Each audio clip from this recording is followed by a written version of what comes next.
Good day. It's iBookBinding's live stream, and today we have something special to discuss. We invited Ruben Malayan, our today's guest, to discuss Armenian manuscript history, Armenian calligraphy, Armenian scripts.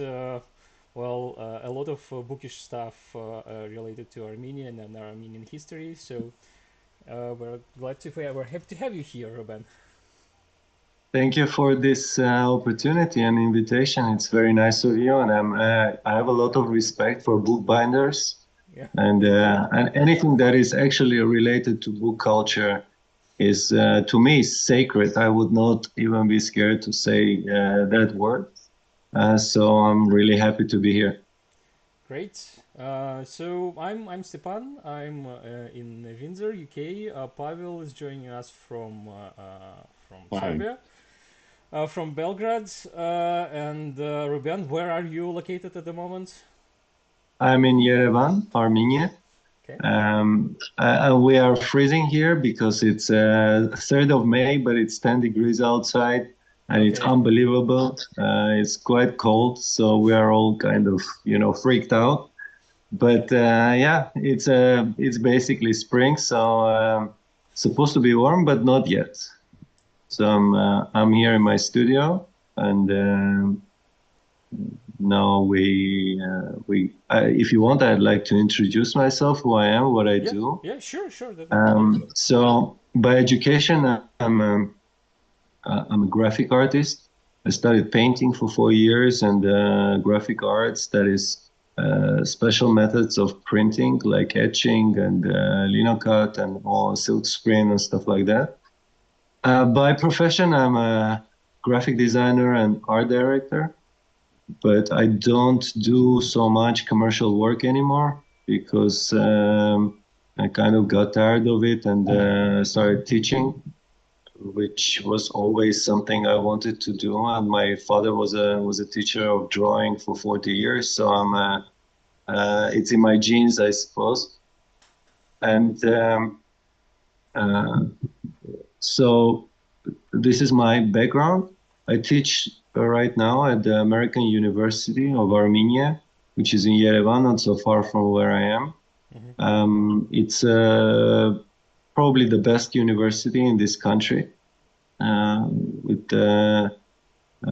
But one thing we're trying to fix now is to start a new program on design, which didn't exist in the university, but I'm building it right now. So I'm very hopeful that in a couple of years we'll be able to launch undergraduate degree in creative industries, that is different things. So the university. Let me intervene for a moment as we started discussing higher education in Armenia. Are there any options to study anything related to book as an object, book restoration, book binding, maybe, I don't know, as a part of a course? Yeah. I think there should be some education dedicated to book restoration at least. How is it there? We have, as you're probably aware, we have a big museum for an institute for manuscripts, which is called Adaran, and it houses thousands of manuscripts, both also in Armenian and other languages, in Arabic, in Persian, in Russian, and in many different languages. So I'm sure that they do have some special training for the people that work on restoring the manuscripts. But I'm not aware of actually that being part of any academic program in Armenia. Right now, actually, our art education is not just art education, but the education system in general is in total crisis. So the old models don't work anymore, but the new models are not ready for, and so it's a real issue right now. Unfortunately, we don't have the people with the will to fix this, to go for big reforms and try to put education on a level that it needs to be right now. So these efforts are not yet bearing any fruit. but that's the state universities. But the private universities, like the American university, has got more chances. So I hope that eventually we will get to that as well. So if the program will be in creative industry, why not also teach bookbinding? Why not teach working with manuscripts? That is also a profession and a creative profession. So hopefully at some point. Okay. Actually, Yeah. I can elaborate on that a little bit. When about a year ago, we wanted to invite someone from Matanadaran, I looked at the colloquiums and the scientific work, and I looked through where they were all educated themselves, and it's either Soviet education, so Moscow, St. Petersburg, and the like, or in the very few cases where the young people were involved, they were all educated in Europe. So yeah. That makes sense, Pavel. It's a problem because, and I think this is a problem that most countries in post-Soviet space experienced after a system that was there for 70 years, which actually had a very good educational model, which worked many generations of people were taught in a very academic and profound way, but then when that system was gone, so it started to decay, it started to regress. It did not kind of, it went through a difficult period. So it's not strange that people don't have good education in arts anymore right now. It's not strange. Okay. Well, we hope it will change, and with your help as well, I Yes. guess. Yes, absolutely. So, Yeah. so what happened next?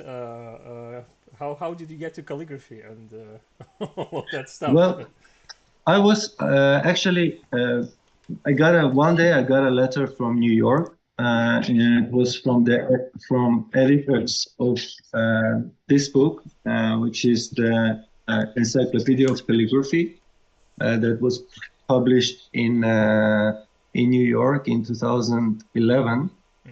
So one of the editors of this book is Christopher Calderhead, who's a famous calligrapher himself, and he's very well known in the world. He edits also a few other magazines dedicated to calligraphy. So they did this book, and they wanted to find an Armenian calligrapher who would do the Armenian part. They went on Google and wrote Armenian calligraphy, and there were zero results except my website that had some work I'd done before, just few pieces, nothing more. But they thought, okay, at least one person we know that is doing this, and they sent me a letter, asked me if I want to contribute, and I was happy to do it. It took me 6 months to prepare all the stuff that is in this book, but the results are quite impressive. So the entire Armenian part of this book I did myself. So also the text, which tells the story of the Armenian alphabet, the tools that were used, and different versions of alphabets that Armenians use. So yeah, this book was the reason why I started to do it seriously. Okay, interesting. Now I need to get this book. Yeah, you can buy it on Amazon. Okay. It's called The World Encyclopedia of Calligraphy. It's not expensive. I think it's about $30 or something like that. But it's a good resource because most alphabets in the world are represented in that book, and it's quite useful. Okay. I wanted to mention before we move any further. I wanted to mention, as usual, that we are always happy to see comments from our viewers with questions, obviously, to our guests, and also when they post from where they are joining us, because it's always interesting and fun to see from which country, from which region people are joining. So please comment, and also check the links in the description of the video. There are a couple of links to Ruben's website and Instagram please subscribe. And also our social network links, which are also pretty useful for everyone, I guess. And so also please subscribe. So let's move on, and I hope we'll have some comments and questions there, and we'll just and hopefully from people from Armenian diaspora, which is well widespread over the world. From what I remember, there are more Armenians outside Armenia than there are in. Yeah, that is true. That is true. I think we're barely around 2 million now that lives in Armenia. The statistics say 3, but I don't believe it. And I think there are about 10 million Armenians in the world. Yeah, most of us are not here. Well, my wife's grandmother was half Armenian, so here's that. My grandfather was Armenian, and from a long line of Armenians in Iran that then moved to Russia and are now dispersed throughout the world. So that's a very typical family history for an Armenian, because it didn't start just now, just in the last 100 years. Armenians have always been present all over Europe, all over Middle East, and far beyond. Yeah, it's the destiny of the Armenian people. So it seems, to be dispersed and have a big diaspora, which is also cultural impact as well. Yeah, I think it is for me now.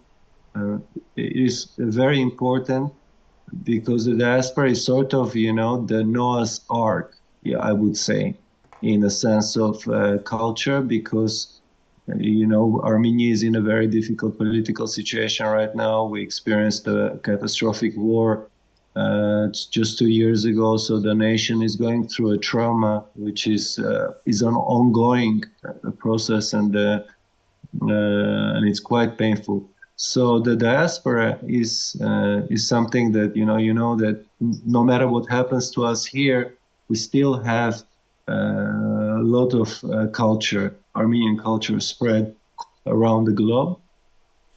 And if we won't make it, then at least in their parts it will survive. But I'm not going to be so pessimistic. I think we are going to make it, and we're just going to have to work harder. That's it. But also the history of Armenian book culture isn't just in Armenia, in modern day Armenia, because what's called Golden Age is more associated with Cilician Armenia, which was on the Mediterranean, and also a great school of Armenian art, of Armenian manuscript copying is in Venice. There's certainly a hope and a big future for this culture. Yeah. It is true. I've been in Venice, and I've been on that island, and I've seen those pieces of art and also books, fantastic books. They were really champions of printing. But it didn't just happen in Europe. It also happened in Constantinople. It happened in Iran. It happened wherever Armenians were. They established printing presses. They published books. The first Armenian map was printed in Amsterdam in 1666. So beautiful Armenian letters on it, and it's a map of the world in a large size. So yeah, we've been all over the place, and we kept printing books, and but of course before that, a long tradition of manuscript art that you mentioned. Kilike, yes, was a place of but it's interesting when we talk about the illumination and Armenian manuscript art. I always tell my students that although there are different schools of miniature painting that come from different parts of historical Armenia and outside Armenia as well, the part that was done in Cilicia had a very heavy Byzantine influence. The part that was done in parts of Armenia that's closer to Persia has got Eastern influence on it. But the parts in Vaspurakan, which is the heart of Armenian highland, around Lake Van, and that school of illumination, it's called Khizan, and it's a Vaspurakan school. It's again 11th to 13th to 14th century, the time when architecture was on peak, when manuscript art was generated in big capacity and reached a very high level. So that part in around Lake Van is pure Armenian. When you look at the style of illumination, you see that there is no influence from the outside, not Byzantine, because Toros Roslin was a great master, but it bears a very heavy European influence on the style, on iconography, on the way that he handles color, the way that the scene is composed and all of that. So Van is different. In Van, you see naivety that doesn't exist in the manuscripts that come from Cilicia, because they're very royal and they take this very seriously. But the paintings that were done around Van are so immediate, are so pure, are so like genuinely human, so that they impress me more than very official visual language that was used for Cilician. That's my subjective perception. This is what I prefer and I like, although in no way I diminish the importance of the Cilician manuscript. A friend of mine who's a historian of late medieval art once said that calling Toros Roslin an Armenian painter is as wrong as calling Andrei Rublev a Russian painter. While technically true, they are both great European painters. They are great painters in the international style of their time. Yeah. So this parallel is very good one, because Rublev was they're masters in art that transcend nationality. That they are bigger than they're just a local framework. They create work that is universal, and there are people, and Toros Roslin definitely belongs to that group. So does Andrei Rublev and many others. We got a couple of comments, and I wanted to read them because they come from two people that sort of helped to kickstart this talk today. First is from Armina Gazarian, who helped us to connect with Hi, Armina. Hi from Ghent, Belgium, and the other is from Robert Portinga. I'm not sure if I read the last name correctly, but I know that Robert follows us for quite a long time.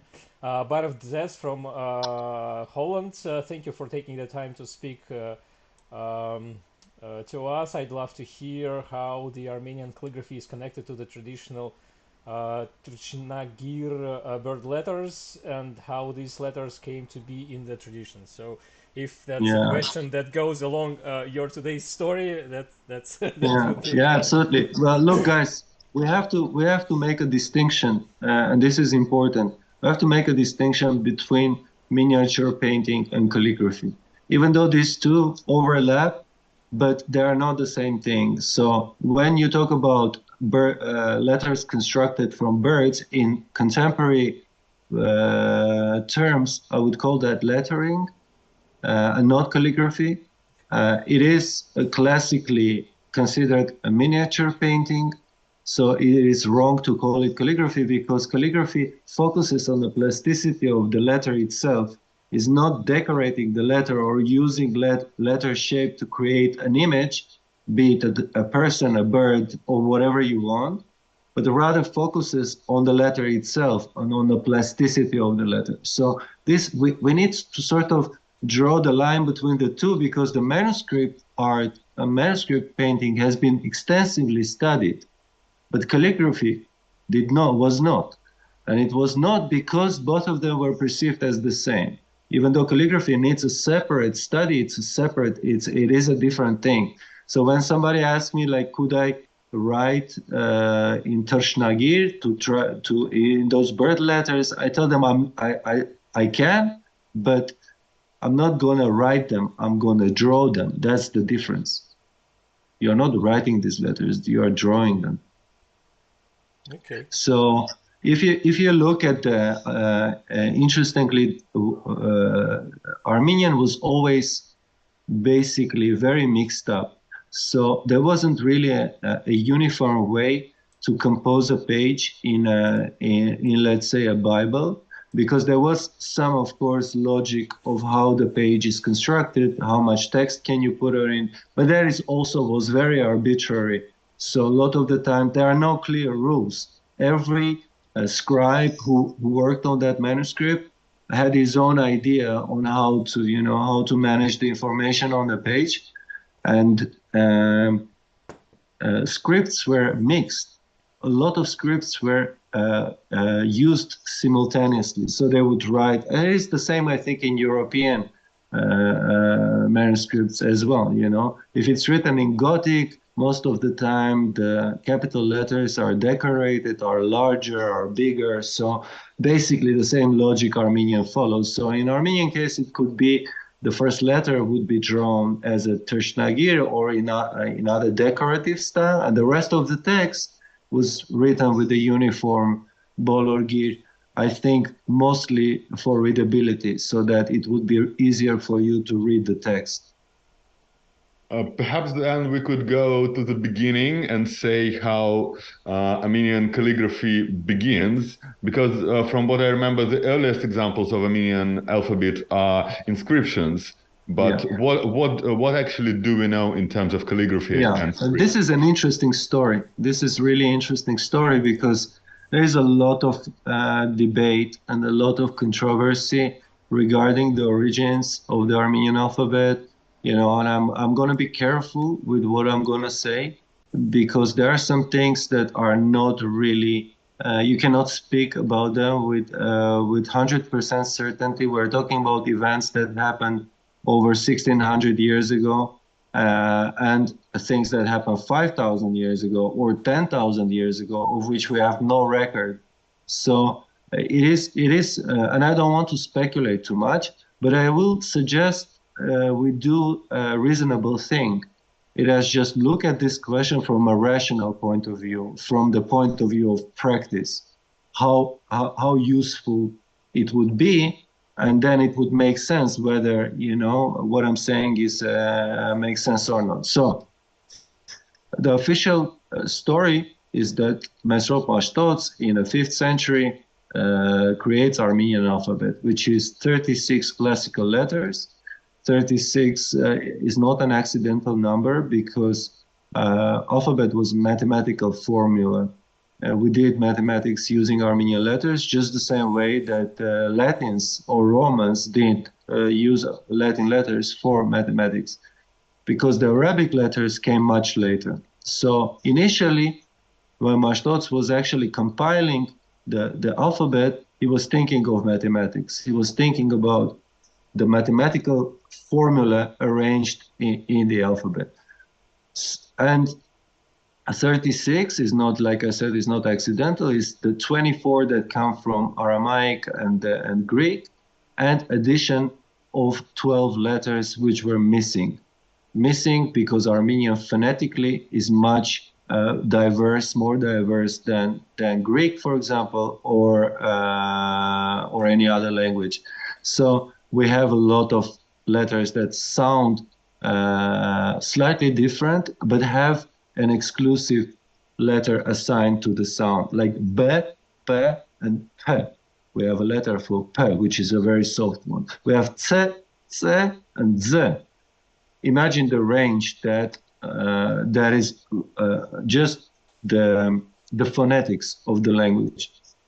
Now, where controversy starts is when people ask a reasonable question. They say, how come Armenians who lived in this part of the world probably from the very beginning, and the very beginning I'm talking about not 5,000 BC, but much, much older, because the earliest, like the archaeological studies that have been done in Armenia prove that there was a human settlement here 12,000 years ago. That is much earlier than, for comparison, the walls of Jericho, the first walls that were constructed, is the 7th century BC. No, sorry, 7,000 years BC. So we're talking about another 3,000 or 4,000 year older human settlement in Armenia. So how come, you know, you've been here this long and didn't have your own writing system, or like having a very long history, but still use Greek, Aramaic, or any other alphabet to write your own language? That doesn't make sense. Now, another argument that is brought forward that Armenians did have an alphabet before Mashtots is that from the moment that Mashtots alphabet was introduced, a golden age of Armenian literature began. And it is not possible that you all of a sudden produce gems of literature that is a peak of your, you know, of your poetry or of your philosophical thought, of your, like, you start translating from Greek and classical authors into Armenian, and some of them survive only because of the Armenian translation. The original is lost, but there is an Armenian translation of a classical work, and this is how it survives. So for me, the probable answer is, of course, arrival of Christianity, which was in Armenia a very difficult and painful process, a very bloody process. Everything that was pre-Christian was mostly was destroyed.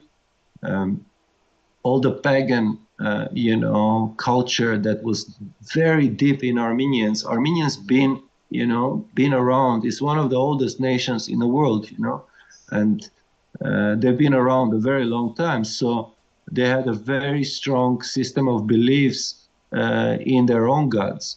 And when Christianity arrived, it needed to make sure that the old doesn't survive. So there is a place for new.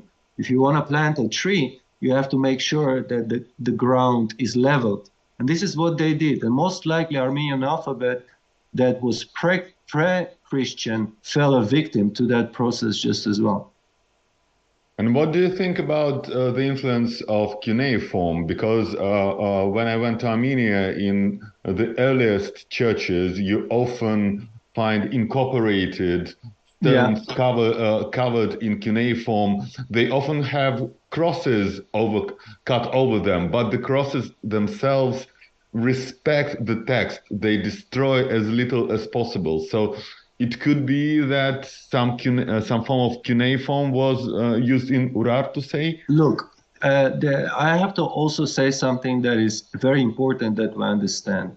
When we talk about, especially with connection to cuneiform, which is, you know, was a system of writing widespread in Middle East, and you know, most of the scripts most of the languages were written down using cuneiform from Mesopotamia, you know, starting from Sumer and Akkad and all the culture of Mesopotamia. Armenia was no different. But when you use a term Urartu, be careful, because Urartu is a fictional term. There was never a kingdom named Urartu. It's Ararat. Urartu is the way Assyrians called Ararat. So why, you might ask, why is this term being used at all? You know, because you hear Urartu all the time. British Museum, for example, has, you know, a piece on Urartian culture.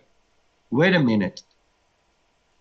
Urartu and Ararat is the same. In cuneiform, it's RRT, 3 symbols.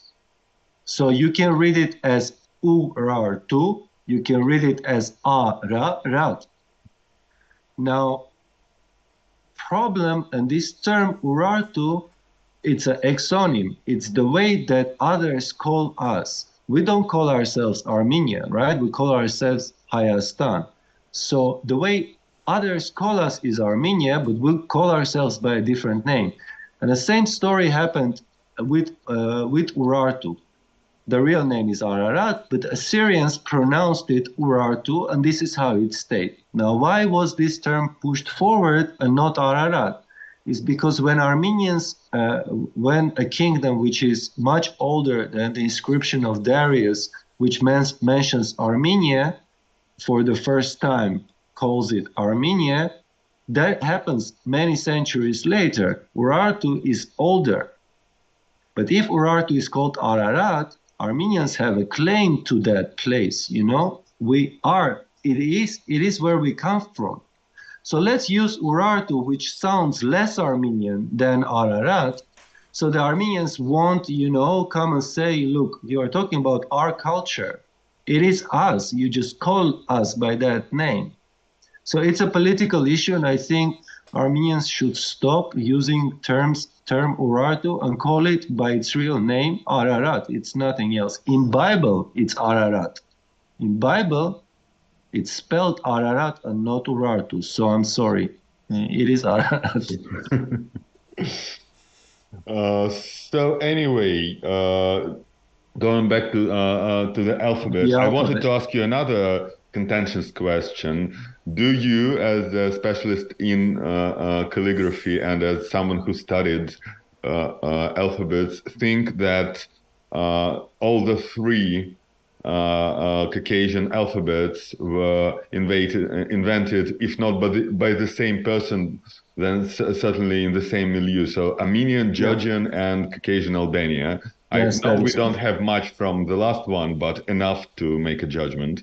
Yeah, look, it is an interesting question, and it's been asked a lot. And I will tell you this.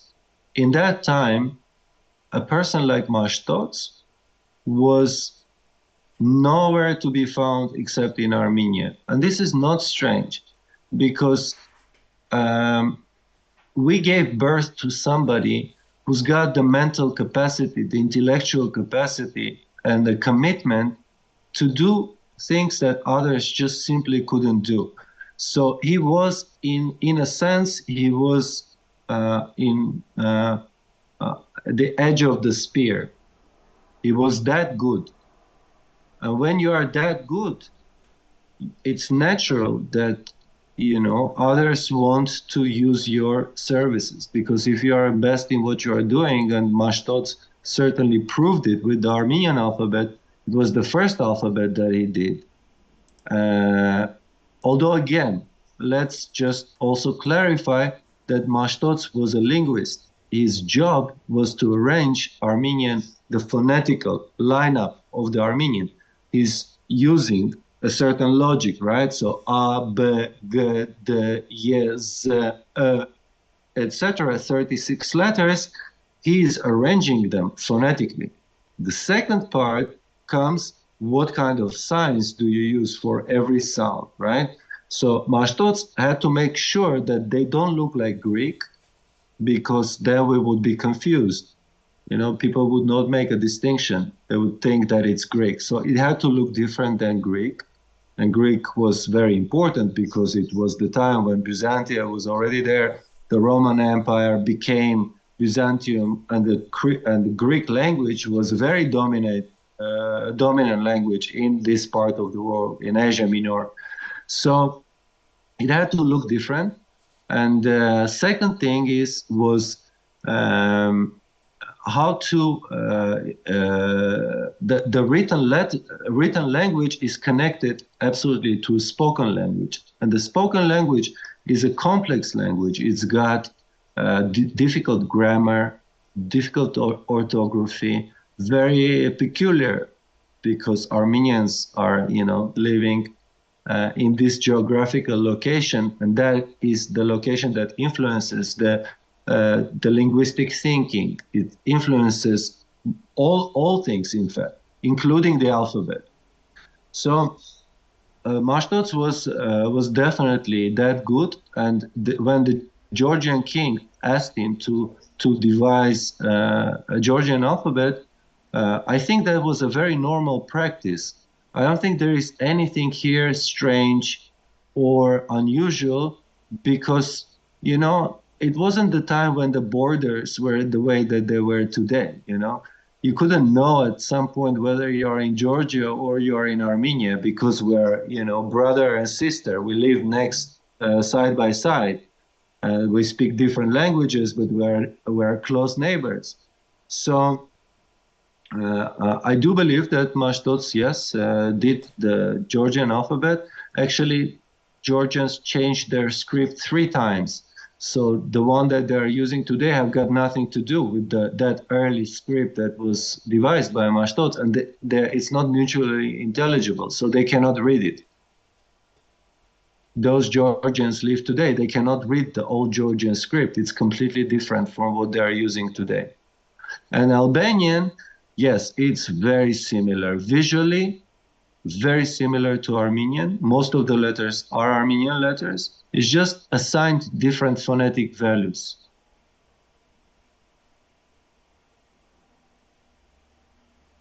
Okay. I learned a lot of new already today. All right.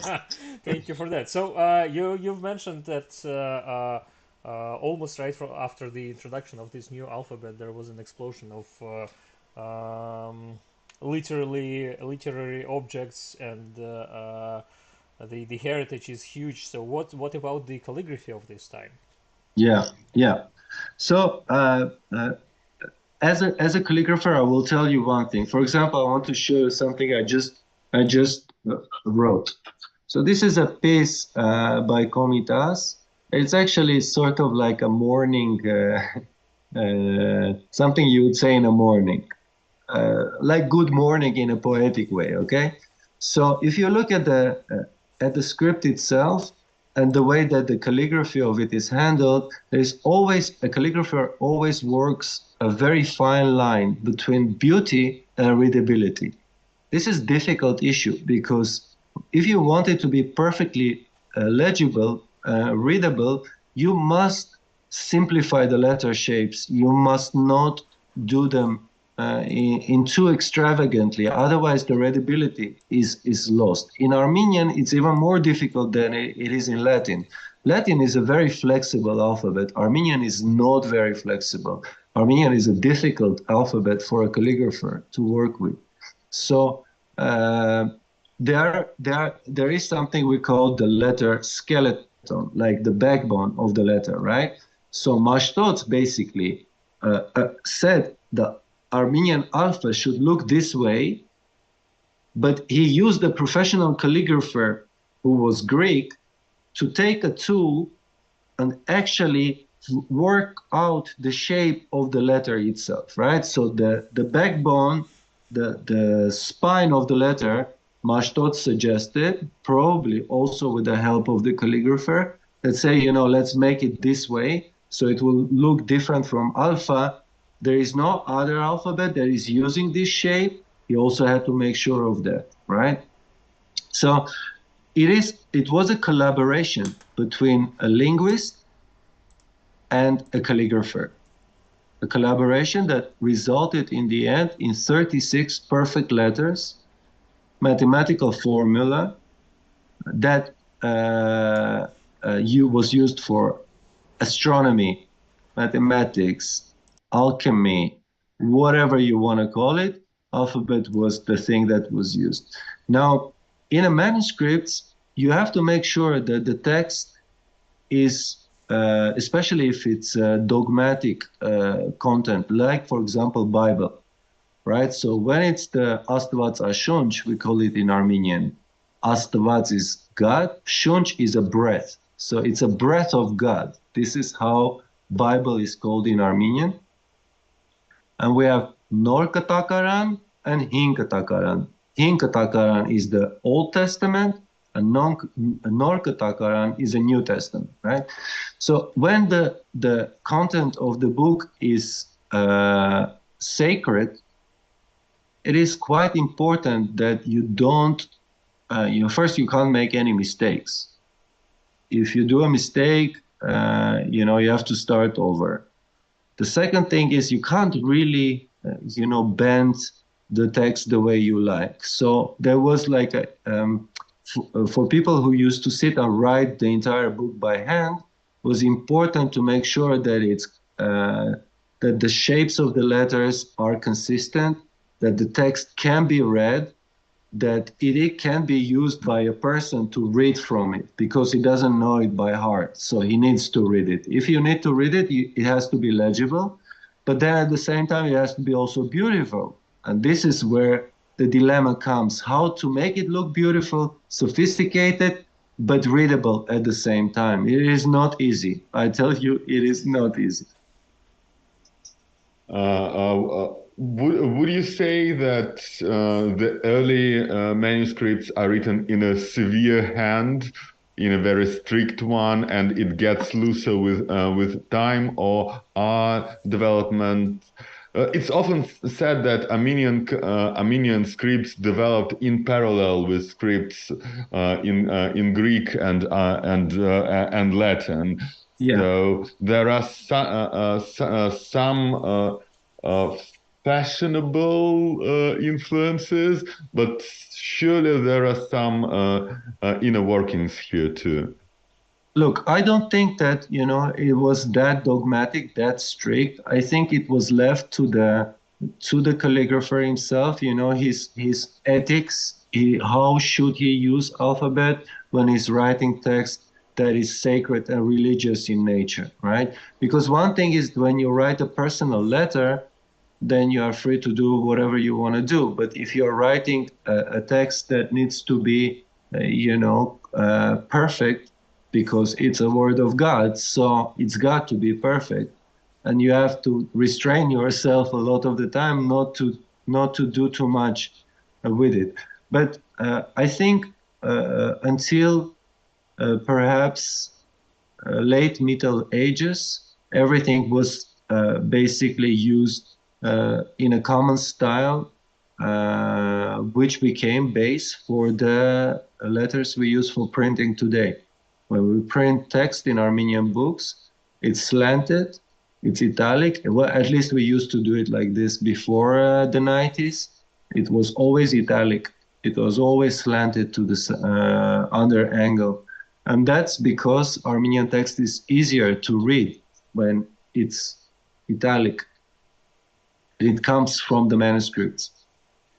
Is there a large corpus of everyday calligraphy from this time coming to us, or it's mostly liturgical texts and sacred texts and stuff like that? Are the letters, notes, anything like that? And is there any if there is there any difference in the writing style or calligraphy between these two? From what I studied, and I tried to study all the available material, I can tell you that only in personal correspondence, in letters written from one person to another, you have truly cursive script. In every other case, it's always basically was used more or less the same type of letters were used for the text. But let's say when an Armenian Catholicos needed to send a letter to Roman Pope in Armenian, he wrote the original in Armenian. His scribe, actually, not himself, he dictated the text, and the scribe wrote the text of the letter.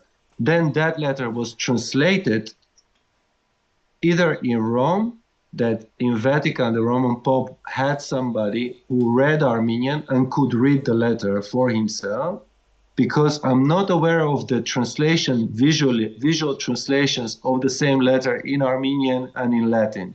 Mm-hmm. There's only an Armenian version of it, so he would use a different script. Different style, which is later. It's already like 17th, 18th, 19th century, but not 10 and 11, because then there was no, I don't think there is any correspondence between Armenian Catholicos and the Roman Pope, which goes back to 10th century. Mm-hmm. Okay.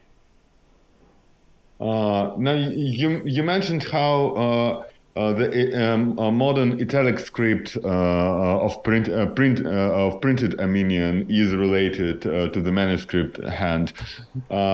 But what I saw of the very early printing in Armenian, the Venetian books of 16th century, they are very different. They are more naive, like those inscriptions around Lake Van. That is true. When did that transformation happen? Look, it's an interesting question because if we take the case of the Machitarists, which are, by the way, Catholic, right? They don't belong to Armenian Apostolic Church. They are Armenians, but they're Catholic. So that's the order that is based on an island in Venice, right? yes, but there is another congregation in Vienna. So there were two centers of the Armenian publishing and Armenian schools and Armenian church, but Catholic Church, one was in Vienna, one on San Lazzaro in Venice. Now, the Venice is more famous perhaps because Lord Byron studied Armenian on that island. There is a room in which Byron slept, and that room is being, sacredly kept the same way that that was when Lord Byron was in Saint Lazaro and studied Armenian, and Byron studied Armenian. He actually said that Armenian is a language to talk to God. I'm quoting him. Okay, that's what Byron said.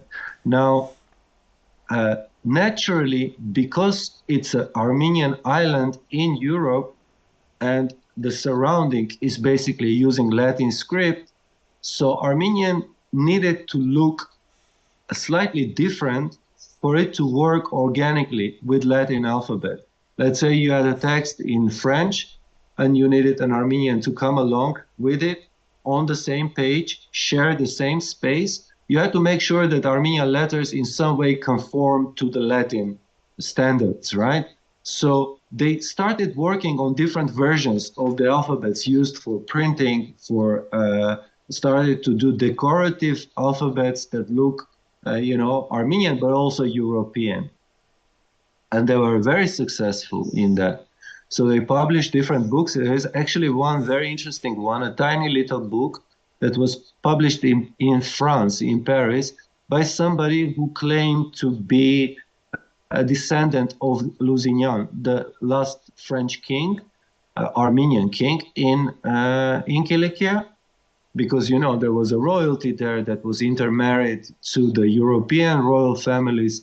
So a lot of French crusaders that were passing through Cilicia and going into the Holy Land to liberate Jerusalem from the Turks were passing through Cilician Armenia.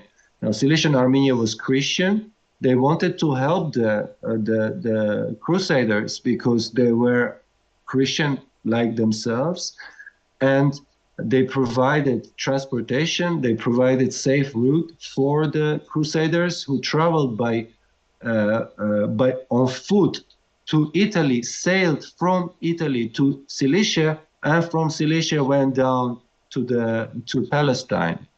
So Cilicia was this independent kingdom that had its own royal line, eventually intermarried with French, and Lusignan, Guy de Lusignan, who was, if I'm not mistaken, it was the second or the third crusade, he was the king of Armenia. And there is a guy who lived at the end of the middle of 18th century who said that I belong, actually my lineage goes back to the Cilician king, French king in Cilician Armenia. And he was Machitarist, by the way. He was a Machitarist father, and he published a book on Armenian calligraphy, which I saw in a National Library in Yerevan, which is very interesting because he's French. He signed the book as Lusignan. Very interesting story. Correct me if I'm wrong, but Taurus Roslin is also not an Armenian surname, and something that it comes from an English knight. There is a famous Roslin Chapel mentioned by Dan Brown and all that. Yeah, of course, yeah. The Roslin Church is a fascinating story on its own, because it is a living proof that America was discovered way before Columbus, because Roslin Church predates the discovery of America, but has on it a reliefs of corn. Corn was not known in the old world. Corn is from the New World, is from America. And how did corn end up on a wall in Roslin Church before Columbus sailed to America? That actually proves that America was discovered much earlier than the Columbus. Yeah, the Vikings went there.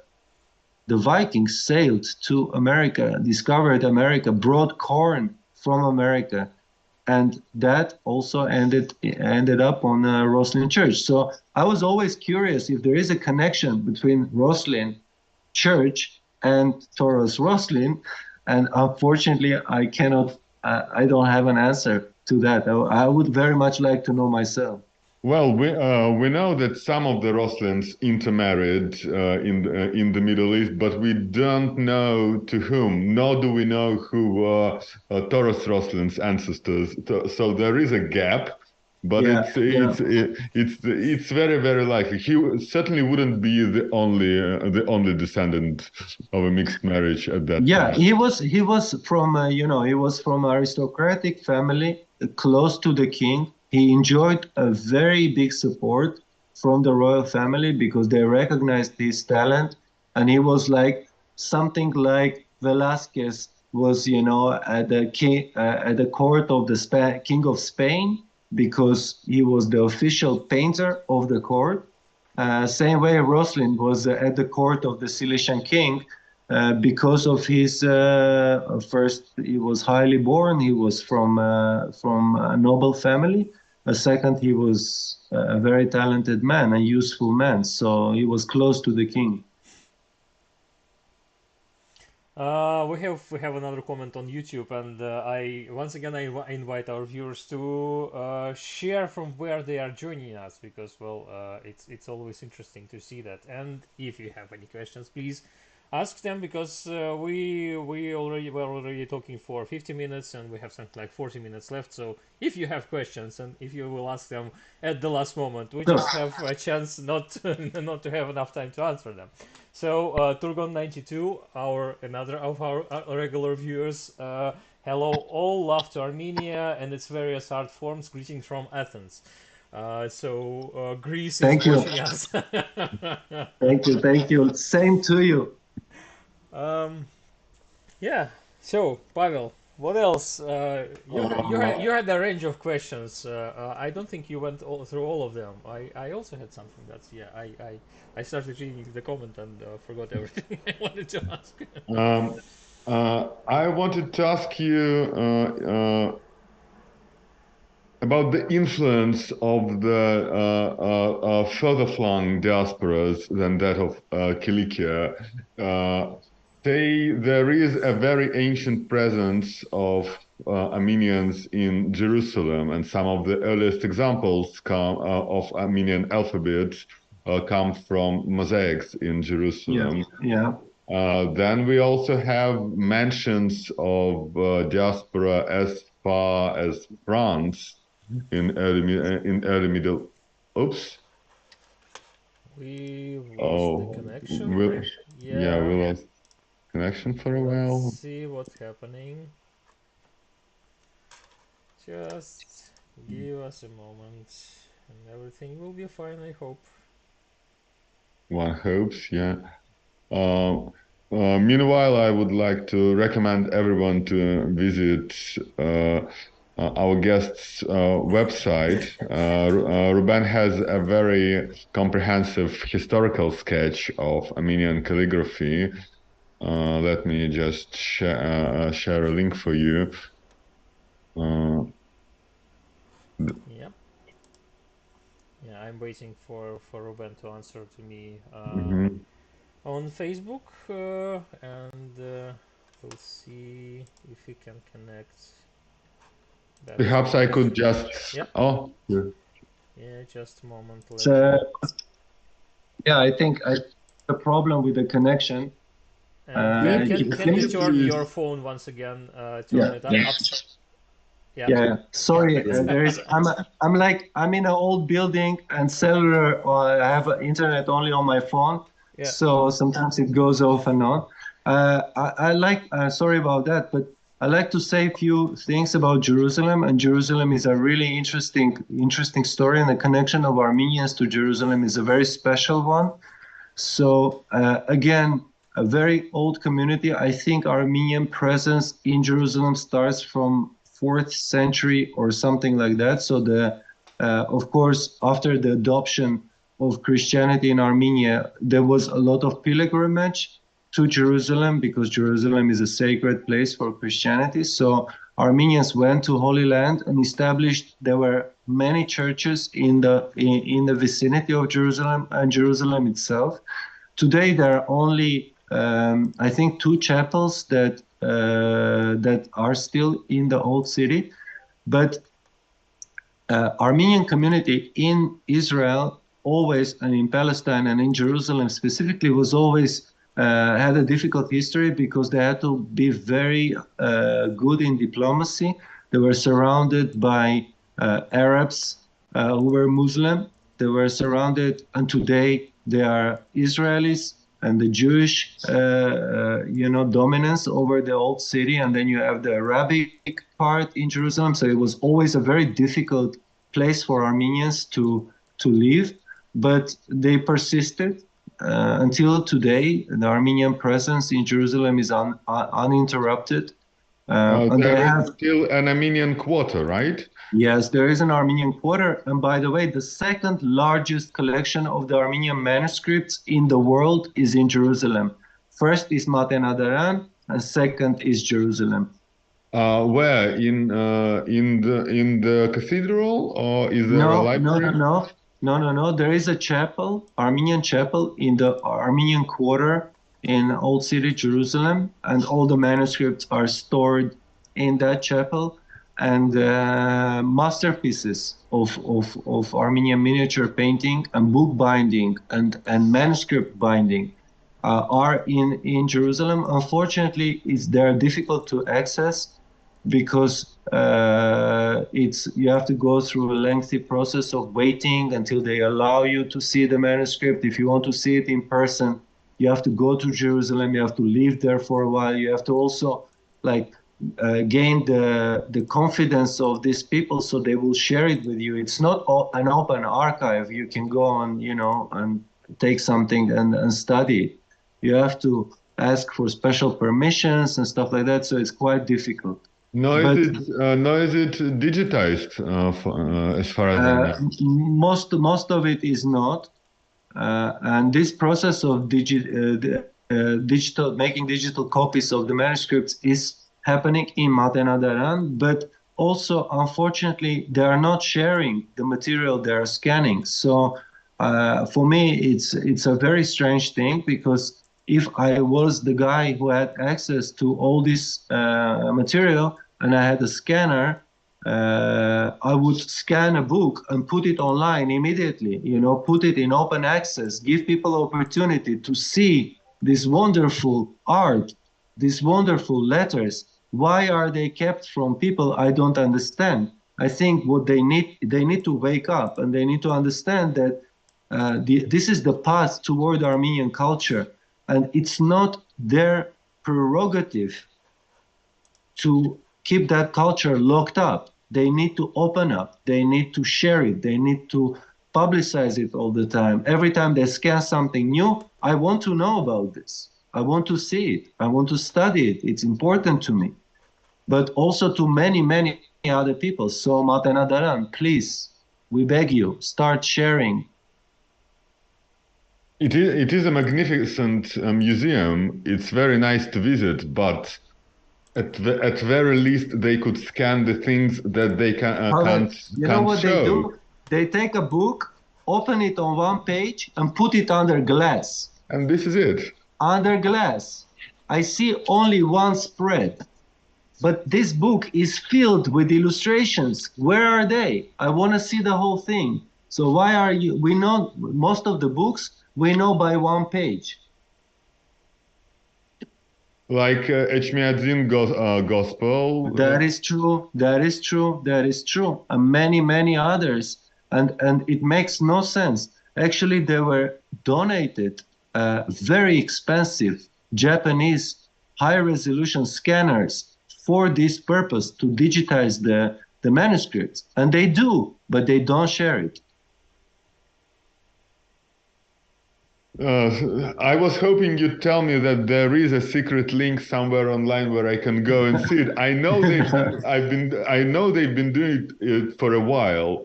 I remember the big announcement. We scanned like the first 100 manuscripts, and they put like 100 images, one image per manuscript.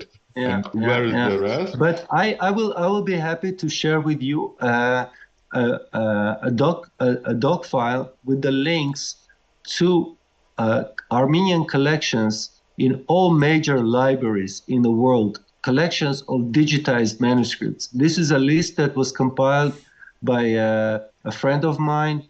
He shared it with me, and that list is a comprehensive list with direct links to the Armenian collections, to different libraries in the world, like BNF, Bibliothèque, like the British Library. Bodleian Library, yeah. Yes. But Matenadaran is not an open archive, and this has to change. This definitely has to change. Yeah, I remember that when I visited Armenia several years ago, something like 8 years ago or something. We had not so much time in Armenia, and obviously we wanted to visit other places besides Yerevan as well. Yeah. And meet with friends and and all of that. And in the end, when we decided that, we finally need to go to Matenadaran, and it was it was some holiday, and then day not accessible for outsiders, and we tried to find any connections to sort of to let us in or something, and it was late as usual for us because we do not prepare things. But it was a bit unfortunate. And once again, when we looked for any connection to talk about it, for any connection from Matenadaran to talk to us, it was a bit hard to sort of build these bridges, and that's I told us about this inaccessibility, which is very sad. Yeah, it's unfortunate, and I think it is important, guys, that we now have an opportunity, to call for collaboration, call for cooperation, call for as much as cultural exchange as possible, because all of us need it. We need to learn about others, and others need to learn about us. And the most important thing is building those bridges, which I personally try to do every time I have the opportunity. One of the reasons they might have been reluctant to talk to you is most of them know very poor English. So they can't really, have an intelligent conversation with you in a foreign language unless you speak Armenian, and which is their native language. So the knowledge of language is crucial, and most of the people that work in a place like that don't speak it that well, don't speak English that well. But I think it's really important to familiarize other countries with your culture, to show what you have and what you represent and what stands behind you, because so much conflict in the modern world stems from unfamiliarity. For people to care about you, they should know you. Absolutely. And I would say one of the best ways to do it is to, let's say, organize a joint calligraphic performance when you would invite people writing in different scripts, like bring somebody who writes in Cyrillic, bring somebody who writes in Arabic, bring somebody who writes in Georgian, you know, and make a beautiful event when different scripts interact on the same surface. You know, write an Armenian and then write Latin on top of it, and write Greek on top of it, and write, you know, so it can be one of those beautiful ways to share culture with each other.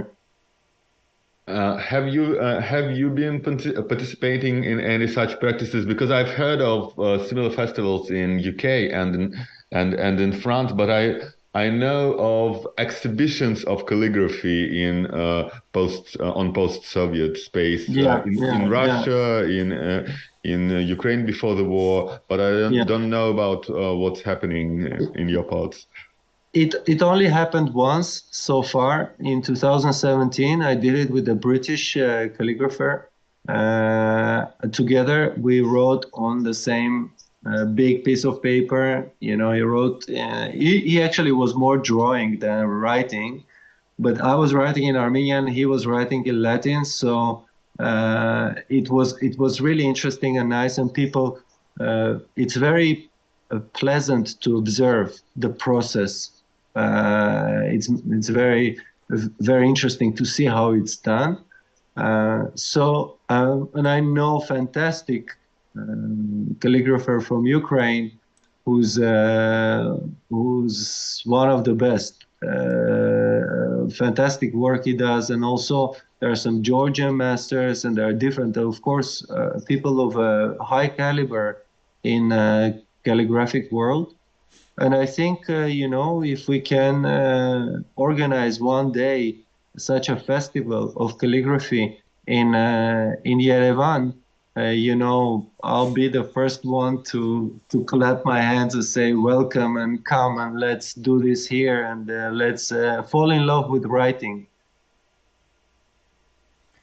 I wanted to read a couple of more comments from our viewers. Firstly, Georgiana Knapp wrote that she joined us from Rochester, New York. So it's United States, and it's pretty early in the morning there. Well, not early, but still, it's morning. Good to see that Northern America is joining us, and. What else? Turgon92 also wrote a couple of more comments. I'm aware of Armenian silversmithing and of stone and wood carvings, which I love. I don't know much about its alphabet and calligraphy. Well, we talked about it a bit earlier during the stream, so maybe you can wind back just a bit and see and hear what we talked about some days ago. It was also the commemoration of the Armenian genocide. Just wanted to mention that, I remember. Yeah. And so do we, and so many books were lost. Not just people. It was a great loss for the culture. Yeah, actually, you know, it's we're in the beginning of May, so it's been only like a week since April 24, and it's a day of when we remember the lost lives, and not just lost life, also lost culture, because the destruction of the cultural heritage was immense. And actually, as we speak today, there is Armenian culture being destroyed in Karabakh, which is now under Azeri control, and they're literally erasing Armenian presence from Karabakh, which was always, I repeat, always historical Armenia. It was one of the hardest parts of Armenia to conquer, because it's a very high hill country, it's a highland, it's difficult to conquer, and people from Karabakh were always very independent. So the Persians had a difficult time. Karabakh, they could never take it. But today, Armenian churches are in danger, in real danger, and there are already precedents when they simply either demolish them or remove the crosses and start calling it an Albanian church. or Albanian, not church. I think they call it. They made up a name for it, which doesn't exist. So the threat of genocide is today just as active as it was in 1915. So again, I believe that it's up to us to decide our destiny, and it's up to us to protect our culture. Nobody's going to do it for us. So this is a wake-up call. I honestly believe that we need to wake up and start taking care of our culture and our people. And if you've ever been to Lake Van and its surroundings, you can see what happens when you don't take care about your culture. You end up with ruins and flocks of sheep. The great cathedrals, yes. The Western Armenia is a graveyard not just of Armenians, but of Armenian architecture, of Armenian culture. It's a graveyard full of bones. And until today, it's unbelievable, but until today, we're still fighting for recognition. We're still fighting for apology. We're still fighting for them to come up and say, we're sorry. At least we're sorry for what we did to you. But so far, it's quite futile. And again, like I was saying, it's still the threat of genocide is just as active today. Yep. I would probably say that I would invite everyone to come to Armenia. I'm not an Armenian, but our experience in Armenia was absolutely amazing, and definitely one of the things to see is the Armenian Genocide Museum, which is well, the theme is absolutely horrific, of course, but it is so masterfully done, and it tells the story in this very touching way. So yeah. Look, guys, you know what? I just want to say that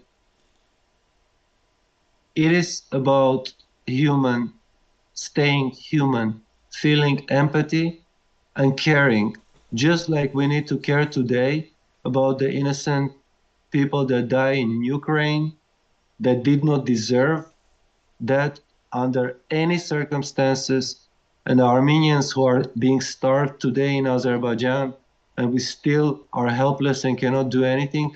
We need to wake people up and remind them that they are human and they need to stay human under all circumstances and help each other, because if we don't, we're going to sink all together. We're all part of the same link. We're links in the same chain. If one part is drowning, the rest will come with us, with it sooner or later. So let's be friends. Let's share culture. Let's share friendship. Let's share love. Let's share hope. Let's be hopeful and enjoy every day on this planet as if it's our last day. Because it might be. This is not a zero-sum game. If your neighbor is prospering, you are better for it. Yeah. What I see around myself, and now I'm on the Balkans. As you can imagine, the memory of the war here is also very fresh. Yeah. And people are still. There is no finality to peace here. Everyone is just biding their time. Everyone is still hoping that the neighbor trips up and they can grab a bit of his land. And it is really frightening that all these conflicts, they just never end. One guy said it really well. He said that the sound that accompanies a human history is a beating of our war drums. This is our history. Unfortunately, this is how it is. And and I'm not, in some way I'm an idealist, and I want to believe in good, and I do believe in good. I just think that, realistically speaking, we need to have enough courage to tell the truth, no matter the consequences, to be always honest and always admit a mistake if you made one. If you did something wrong, be man enough to admit it. And if you do that, there is a chance that you can move on. But if you keep lying to yourself and lying to the world, that's not gonna help you or anybody else. So be truthful. And calligraphy, by the way, it is one of the important things is that you need to stay pure. You cannot create beautiful letters unless you are clean inside. You clean of envy. You should never envy anybody. You should always listen to the inner voice and stay true. Otherwise, your work will be false. It won't have this quality. It won't be art. It will be false and people will feel it. So I hope that calligraphy helps people be better. Let's hope that really happens. I have a couple of more things to read. Continuing that sad theme from Turgon again. I've seen the destroyed churches and tombstones, not to mention other atrocities. Yeah, we discussed this a bit, and unfortunately, this is not only a thing of past, but of modernity as well. But yeah, let's all hope and work to prevent this and to stop Absolutely. the wars. Also, Lily LV, if it fits the topic, may I ask whether Armenian calligraphy influences typefaces nowadays? What kind of issues do modern Armenian typefaces have? That's a good question, and maybe you can give some insight, and I will read one more thing or comment maybe one. I sent the link to this talk to a couple of my Armenian friends, and one of them just sent me a photo and it was like, wow, you called Ruben Malayan. I have a tattoo that follows his sketch on my body. That's good.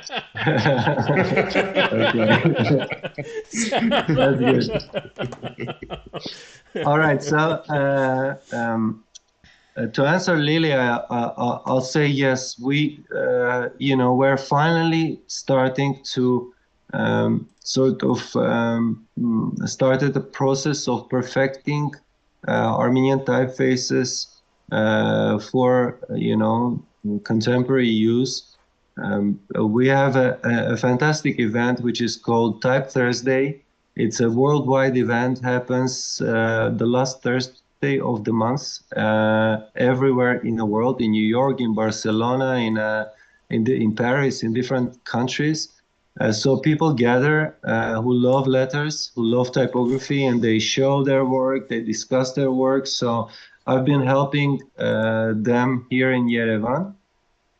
And I'm very hopeful that a young generation of designers, typeface designers, will finally produce quality work. They already begin to do that. But it is important, I think, that, for example, look, I want to show something, and maybe this will be interesting, right? So this started as a calligraphy, but I did the entire alphabet, and it was important for me, to develop it into to understand the entire 36 letters, not just the sentence I'm writing, but I want the entire alphabet. So this is already a typeface. It's not compiled as a typeface, but it is going to be. So the classical forms are beautiful, but we need also modern stuff. We need experiments. We need to write Armenian in an unexpected way, in interesting or fresh. But for all of that, you need to learn the process. You need to learn the technique. You need to enrich yourself with visual culture and visual aesthetics, because it's never just about the technique. And this is very important to understand. You might be very good technically, but something will be missing unless you put much bigger things into writing. And those bigger things are just your aesthetic perception. What is it you find beautiful in architecture, in music, in many other things. So writing is perfect when it's rich, and it's rich not just because of its visible perfection, but it's rich of content. It's rich of substance inside. This substance comes from you as a calligrapher, as an artist. So educate yourself as much as you can. Watch beautiful things, read literature. Without this, you can never be good. You need to be widely educated and know many different things, and then all of that is poured into writing when you do it.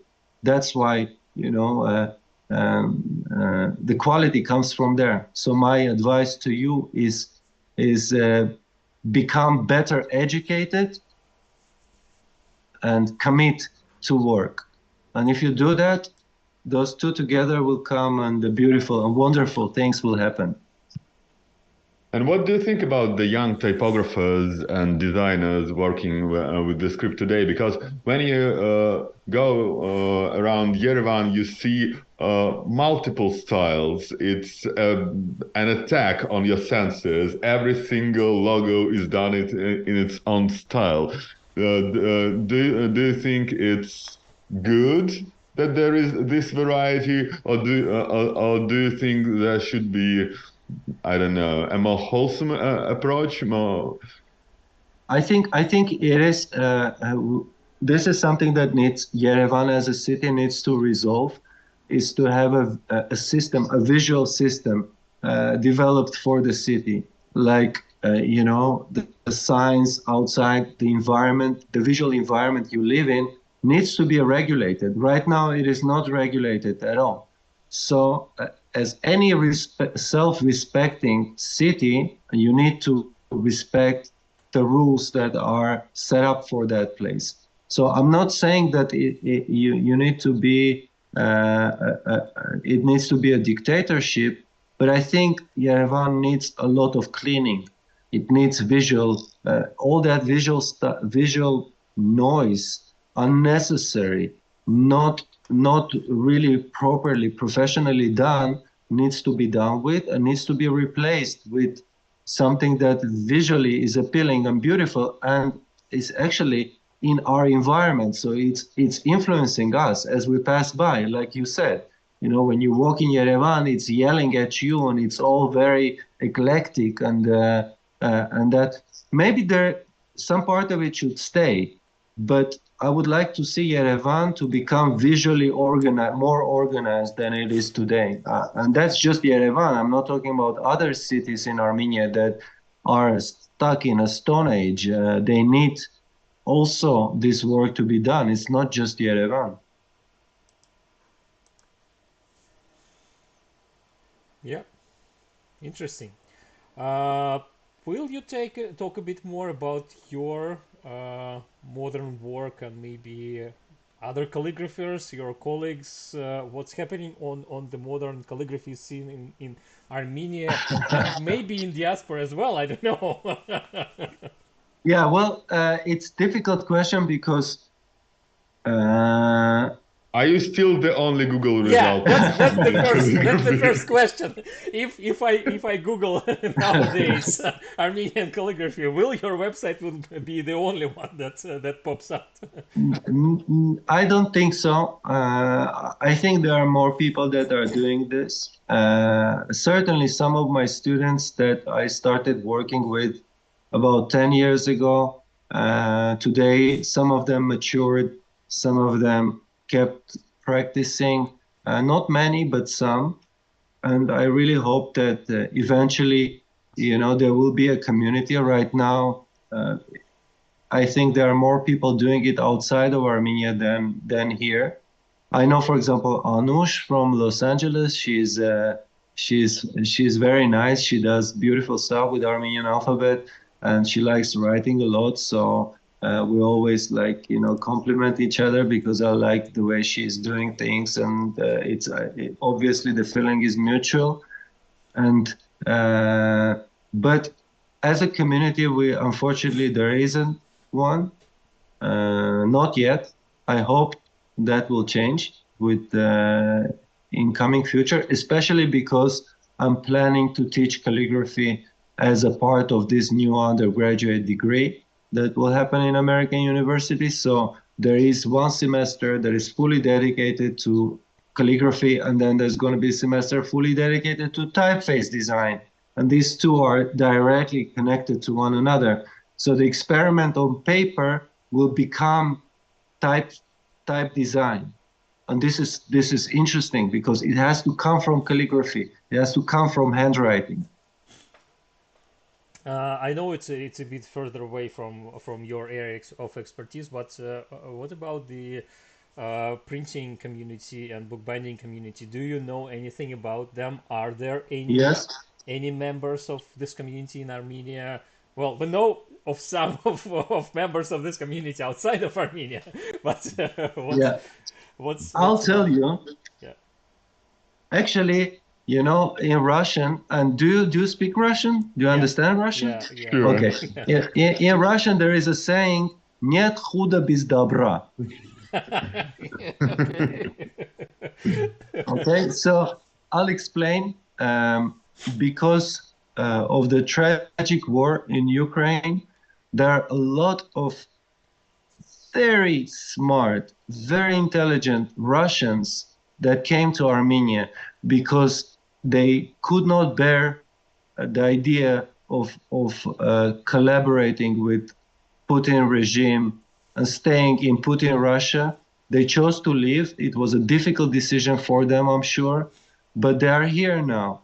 And I met a girl who's in love with books, in love with publishing. Her whole idea is just books, more books, and I want to make books. Let me make books. So, and she's not the only one. So, with regard of binding, I don't think there is any binding being done by hand at the moment. At least I'm not aware of it. But book lovers and people who make books and design books and love books in general, this community is not small. Armenians love books, and there are also some Russians that are here now, and we're becoming friends, and we're enriching each other, and we're talking to each other, and we're trying to absorb all the impact of them arriving to Armenia. It's been already a year, and some of them start very interesting projects. And they are very active and nice people, very intelligent and good people. So I'm hopeful, and I hope that I personally would love to learn how to bind by hand. I haven't done it yet in my life, but I hope that day comes when I will be able to write the entire book by hand and then take it and bind it. And maybe I will ask for your advice. You teach me how to do it. We had a guest on our podcast and live stream, several times from Bulgaria, and Kalin Daskalov, his name is, and he's working under the pseudonym or whatever working name of Stopan, and he's done exactly that. He made paper. Wrote a book in his own calligraphy style, and then bound the book. Well, he's a well-known bookbinder himself, but still, that was one of his projects. He made book wholly, including the calligraphy and text inside. So that's fantastic. Maybe some inspiration for you. Yeah, absolutely. I think they are a fantastic way to bind pages together. I saw some of them, and some of those techniques, as I know, are very, very old. Very old. Yeah. Like the way when you can use just simply one piece of thread and you can bind the pages together, that it's actually artwork. You look at the binding itself and you say, this is piece of art, just to bind the pages like that together. And I think for students, it's very important to learn this because it is giving them the chance to work with analog material, with paper, feel the paper, smell the paper, know the way, respect paper. I always tell them, never do this. You break it. You should respect paper. This is place where magic happens. So respect this material. It's very, very important. I always tell them to do that. So I think binding will definitely be in future a part of a larger course, which will be about bookmaking. We're going to teach how to make books, starting with binding the materials together and doing all that by hand. So yeah, yay for people. Yeah, that's exactly why I asked you about if there are any courses where you have any manual experience with bookmaking in Armenia, because in my opinion it's really an important and integral part of, it should be an integral part of any course related to publishing, bookmaking, whatever, because you have this personal experience, a very different experience compared to, I don't know, industrial production of books, and better understanding of why books function in a way they function, as a structure, as a technological object and invention. So yeah, I let me show you this. I think this is one of the best books that are about Armenian typography. It's by Fred African. It's an alphabet book. He's actually was a calligrapher himself. Unfortunately, he passed away, but the work that he did is very impressive. You can buy this book in Yerevan. I'm not sure you can buy it online, but it's a nice book, and it's got a lot of different experiments with Armenian letters and alphabets. So remember the name, Fred African. He's the guy. That's him. Let's remember Fred. He gave a lot for Armenian typography and Armenian calligraphy. He did a fantastic work during his life, and this book is a good one. Also, for those who are interested in serious study of the Armenian alphabet, there is a book by Hracha Acharyan, who was a linguist, who wrote an entire book about the Armenian alphabet in Armenian. I don't think it's translated into English, but this whole book is dedicated to the Armenian writing and alphabet. So yeah, there is some literature, and if you go to your museum, no matter where you live, I'm quite sure you will find Armenian manuscripts or Armenian books there. Yeah. Well, you mentioned that document with links. If you don't mind, we could probably share it publicly for people to go. Absolutely. I will do that after we finish this very nice podcast. I will send you the link. I will send you the document itself, and you can freely share it. As many people find it, better it is for everyone. We'll then post it in the description of the video, both on Facebook and YouTube. Great. And I also wanted to say that we have a couple of Pavel and I were posting the links to different pages we discussed. I forgot all the words.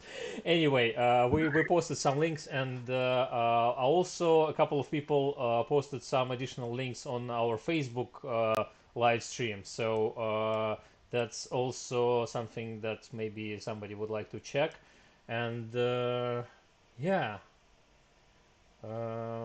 Probably that's well, it's 90 minutes already, so probably that's it. Okay. It was an amazing discussion, and I just posted a link to at least the description of this book by Fred African that you mentioned and you showed. Maybe somebody would like to buy it. Probably one last thing I wanted to say, that while we lived in the Netherlands, one of my standard routines every Thursday, I went to a book market in The Hague. Which was one of my favorite places in the Netherlands, and Oftentimes I saw Armenian books there, and sometimes it even were books dedicated to book arts and book history, and I tried to buy them every time. Well, if they were dedicated to book history, I tried to buy them every time I saw them, if they were not too expensive, and that's how I added a couple of Armenian published books about manuscripts and decorations and all of that stuff to my collection. Unfortunately, I'm not able to show any of them today because we just moved to England and everything is still in boxes. But Okay.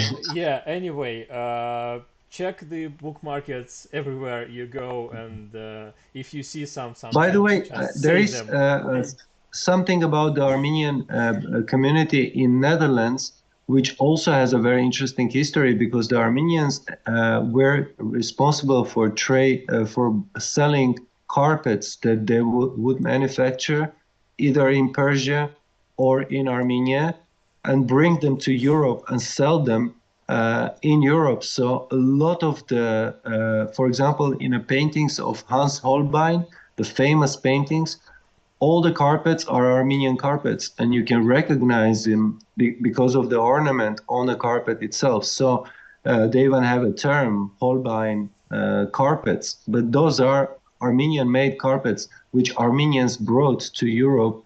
And one of the centers was in Amsterdam, and there was a big Armenian community in the Middle Ages in Amsterdam. But it was at some point dissolved and assimilated. So a lot of Dutch have Armenian blood in them, but they don't know it. And also the red color from those carpets. Yes. It's cochineal. It's Armenian Yes. cochineal, and you can find it in manuscripts from all of Europe.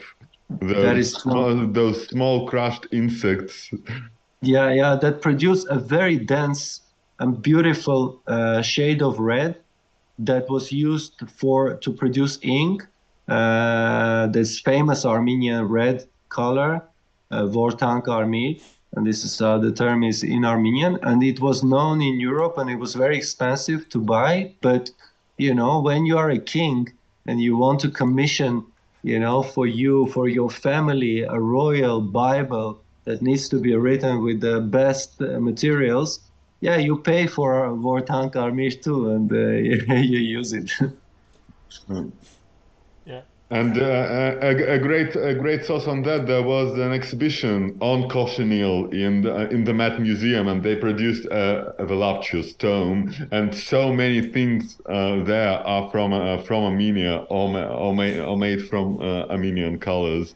Yeah, Great interesting. examples of European. Very interesting. Actually, because of there were many. Armenia is very rich in minerals, very different minerals, and as you know, a lot of the ink was made from minerals.